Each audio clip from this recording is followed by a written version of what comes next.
the one thing to go see this film for is Colin Farrell. Wow, he is aged. Colin Firth. Sorry.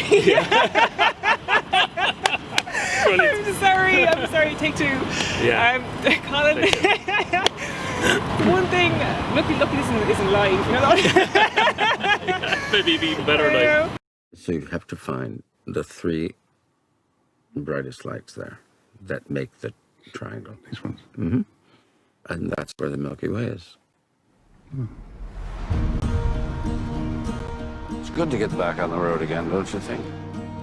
But how about just exploring the outer regions of 5th gear?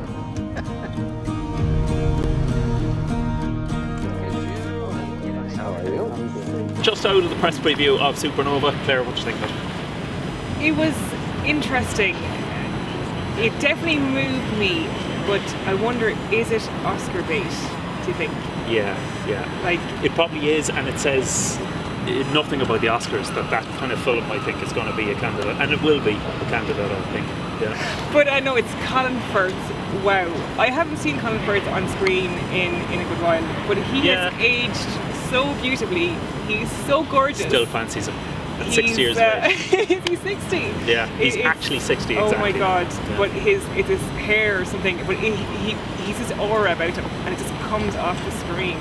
So every time he's on the screen, I was melting.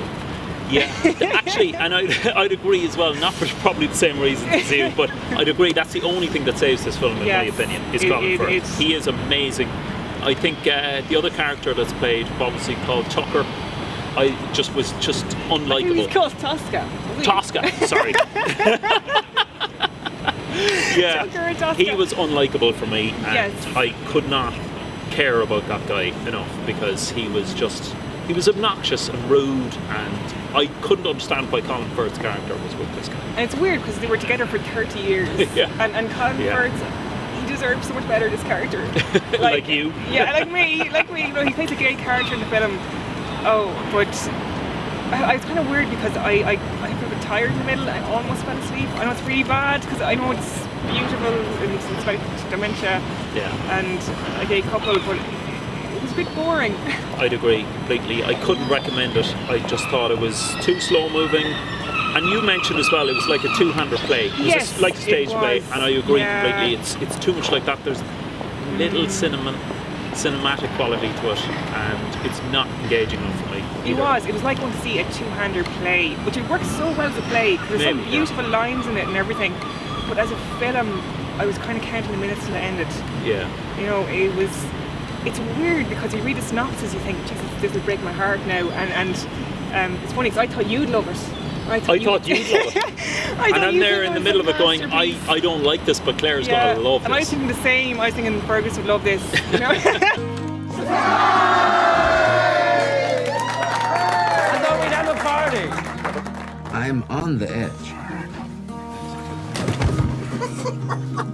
All right. If you had one wish in the world, what would it be? I wish this holiday wouldn't end.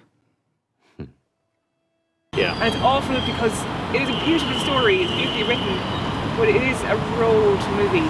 And you have to be certain mood for road movies. And I saw the road, I didn't know the start of the road movie.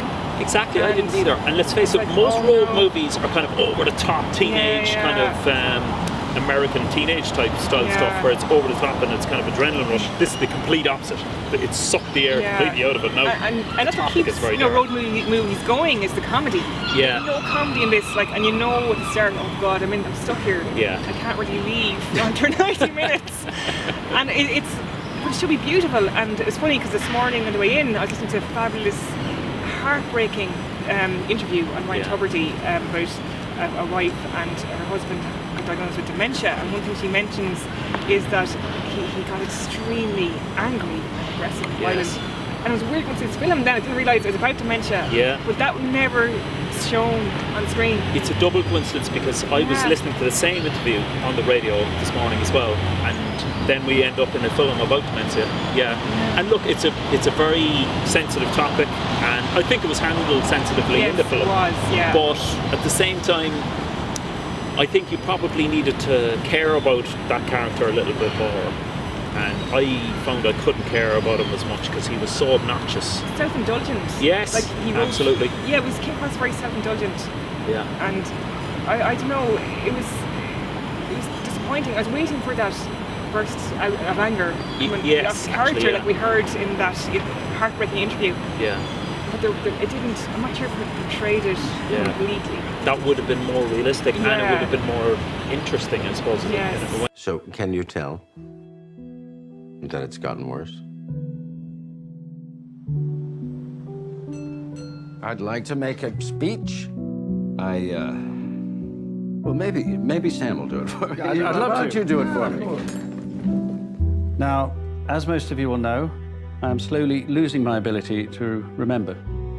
And I definitely wouldn't be here if it weren't for this man next to me. I want to be remembered for who I was, but not for who I'm about to become. I don't know. I know it's coming out the 5th of March, and it probably will be in an Oscar. It's perfect timing for the Oscars. It will.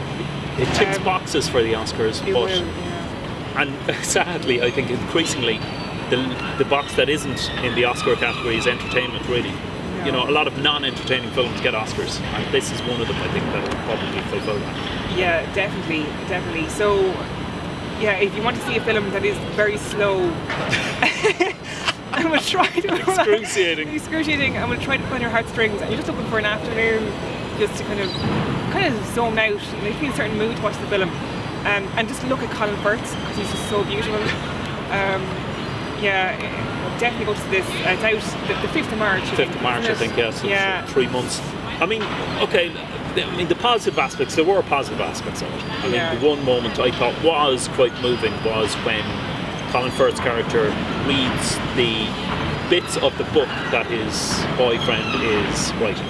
Yes. I mean, that is a touching moment, and it does pull in the heartstrings. And I was waiting for that moment throughout the film, and it comes a bit late, but the rest of it was kind of a little bit contrived, I thought. Yeah. And kind of where, what's his name, Tucci keep forgetting. Really bad at names. What is your man's name? It sounded like Tosca, but I'm not sure. He was just so obnoxious and kind of disagreeable that I think he's kind of playing up the character, this person who's resisting it all, and it was too much. Whereas Colin Firth was just spectacularly good. There's one moment. He deserves an Oscar for actor. He does. You know what? There's one moment of him up close, and there's a tear coming down his face. And it was so beautiful. Yes. Like, as in, to look at, obviously, but also emotionally. Do you know, and actually coming back to that point of when he reads his notebook, I love what they did with that. Because his writing was lovely at the start. And then, as you can see, the dementia developing, and it degrades, and there was nothing. So that was kind of beautiful. That was perfect cinema in that it was showing something without telling it, and it was showing something in a very emotional way. Really. And I must give a big shout out as well to the scenery. I'm not sure, was this the Lake District, or I'm not sure where exactly it was. I don't know. But it was, the scenery is beautiful. Like, and it was. They're kind of staying in this house, and there's a beautiful mountain outside, and so that it's well worth going to see for the scenery as well. And but yeah, overall, I'm not sure. I'm not sure. Like, people will love this, you know, but I wonder who will love it. I mean, it's probably pitched towards an older audience. Let's face it. So. You know, let's face it. All the characters, including Colin, Colin is 60 now. Colin Firth is 60 years of age. It just gets better and better. For our audience, how can you explain, Claire, the beauty of Colin Firth? Not Colin Firth. Colin Firth. Well, both, I suppose, but I do Colin love Firth. both of them. Do you know what it is? It's kind of the way he holds himself, and it's his aura. He's got gravitas. It just, he always plays kind of underestimated characters, so kind of down their look, and it makes me fall in love with him even more, and his hair, and like now which it's is kind going of a little bit grey, which kind of really suits him. He just seems like a really lovely guy. Like, I know he plays very straight-laced characters, like Bridget Jones, but I'd say in real life he's a bit of a joker. I get the impression he's kind of a nice guy, but it kind of cracks a few jokes. Have you seen those behind the scenes of himself and Hugh Grant talking about the films they did together, Love Actually, and what's the other one? Bridget Jones, No, I must actually. It's funny where they talk about the fight scenes and everything else, you know. Oh, but Hugh Grant. it's kind of clear. Oh, you like him as well? Yeah. In The Undoing, anyone has seen Undoing, it is brilliant. Yeah. You love him too? I love him. Yeah. Like, he's actually aging so well, so both of them, whatever they're doing, keep doing it. But you know, but the thing with Colin Firth, he's a fabulous actor. Like, he is amazing, and this film shows his acting off. It like, did. it really, He was beautiful really acting. beautiful. I mean, you know. subtle, underplayed, which was the opposite to his counterpart on the film, I thought, which was over the top. He's kind of pushing it. Yeah. And you know, in some ways, it was it's the British culture versus the American culture. Yeah. You know, the stiff upper lip, subtle British culture versus the brash, loud American. You know, which is a little bit contrived. It was really like stage acting at points. Yeah. It was. This film is like a play, and because it is written kind of like a play, isn't it? A two-hander. Yeah. You know, it would work so well if I don't think it's based on a play, but if it was on stage. it would work so well. Yeah. But it was interesting. Very good. Yeah. So it's Christmas time. We're in the middle of Smithfield. Tree is up in the rain, and so it's not exactly a Christmas movie. It's quite. No, it's not. It is quite dark. Yeah, it's not come out in March either, so we've had a little bit preview, downbeat. Yeah. Yeah. I need to get lots of comedy now. It's like a beautiful, it's a beautiful life, but not with a happy ending. Exactly. Yeah. Okay, so look, it's not many stars from us, I think. Include. No. A very wise man once said, "We will not starve for lack of wonders, but from lack of wonder."